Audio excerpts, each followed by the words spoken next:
Hi, and welcome to Animals That Have Lost Their Dignity. Now, today we're going to look into the life of Jessie. Jessie is a 600 kilogram, 16.3 hand warm blood horse. Now, unfortunately, at a very young age, Jessie was gelded, so Jessie has never experienced the life of a stallion. So today we're going to give him that opportunity. And by that opportunity, I mean that I'm going to formulate a diet for Jessie if he was a stallion. So before we meet Jessie, I'm briefly going to describe to you some of the nutrient requirements that Jessie will need to be going under moderate work to reproduce and to maintain a healthy body weight. To be specific, Jessie requires 117 megajoules of metabolizable energy per day and approximately 920 grams of crude protein.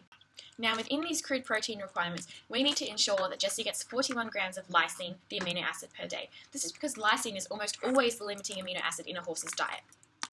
As Jessie is a hindgut fermenter, that means he has a cecum, and in that cecum he has microbes. Now, microbes love fibrous material, so we need to ensure that Jessie gets below 65% neutral detergent fiber and below 45% acidic detergent fiber, which is also a reflection of non-fibrous carbohydrates in his diet. Now, Jessie has to make himself attractive to other mares, if you know what I mean. So, we can add certain things to his diet to make him more attractive and give him a shinier coat. An example of this is oil. Now, that involves a lot of fat, so we can add up to 15% fat in his diet. Any more than that can inhibit microfunction, so we have to be careful of that when formulating the diet.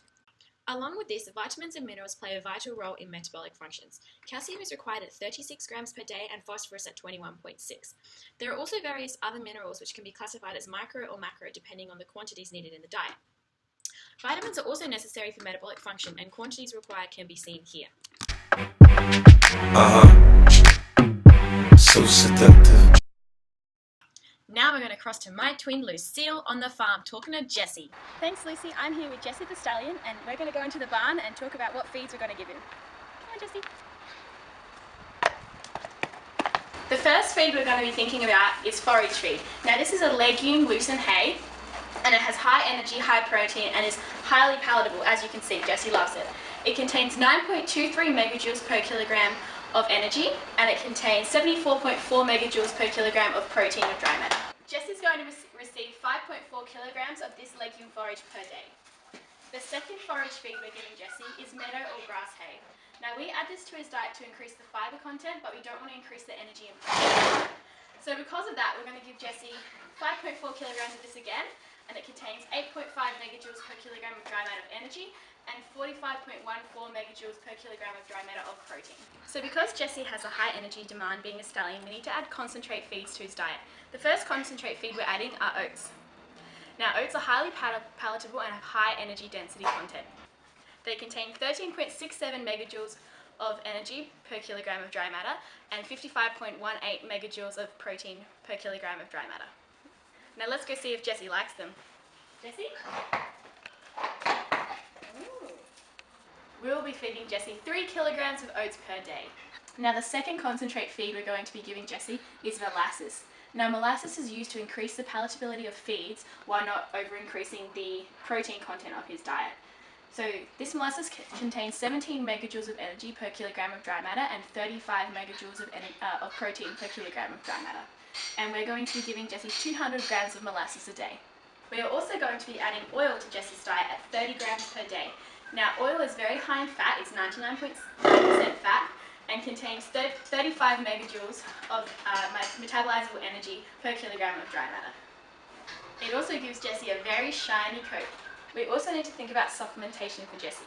One of the most important sources of minerals is salt. Now, this is just normal sodium chloride. We're going to be adding 60 grams of sodium chloride into his diet per day. A second supplement we are adding to Jessie's diet is magnesium oxide. Now, magnesium oxide is also important in the calcium-phosphorus ratio, and it's going to be added to his diet at 30 grams per day. Now back to you, Lucy, to talk about whether this diet is suitable for Jessie. Come on, Jessie. Now we will discuss whether this diet suits Jessie being a stallion. As you can see on this table, these are all the feeds that we have fed Jessie's and the quantities that we have given him. Below that are the dietary requirements of Jessie and the dietary supply of these nutrients. As you can see, they are all either balanced or in excess. There are no deficiencies. As you can see, Jessie's diet is fairly well balanced. The only deficiency in his diet is fat, which could be slightly increased. Apart from that, he is either balanced or has excess in dry matter intake, crude protein, fiber, or metabolizable energy. Along with this, his calcium and phosphorus ratio is balanced. His mineral balances are also good, apart from they may be in slight excess, but this is better than a deficiency. Now, hopefully, Jessie has gotten an idea what it's like to be a stallion. See you next week on Animals That Have Lost Their Dignity.